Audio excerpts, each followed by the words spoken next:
যে সমস্ত আপুরা সিঙ্গেলে রাত কাটাচ্ছেন তাদের জন্য নিয়ে আসছি ভাইব্রেটর ডিলডো পেনিস। এটার কোয়ালিটিটা সম্পর্কে একটু জানবেন। এটা একটু কালো টাইপের, বাংলাদেশের যে সাইজটা হয় রেগুলার সাইজ তেমন। বডিটা হচ্ছে হার্ড, এটা ভাঙা পড়বে না, মাথাটা সফট, এটাতে কোনো প্রকার ব্যথা পাবেন না। এটার সাথে রিমোট কন্ট্রোল আছে, আপনি আপনার ইচ্ছা মতো যে কোনো মোডে কাজ করাইতে পারবেন।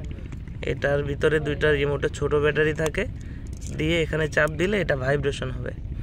ভাইব্রেশন হলে আপনি বিভিন্ন মোডে এটাকে ভাইব্রেশন করে আপনি নিজে নিজে সুখ নিতে পারেন। আর যে সমস্ত ভাইয়েরা প্রবাসে আছেন, স্ত্রী বাড়িতে আছে, তাদেরকেও আপনারা এই জিনিসটা গিফট করতে পারেন। এটা গিফট করলে সে নিজে নিজে একটু ভালো থাকবে এবং পরকীয়া থেকে দূরে থাকবে। তো যাদের প্রয়োজন আমাদের স্ক্রিনে দেওয়া নাম্বারে যোগাযোগ করবেন। ধন্যবাদ।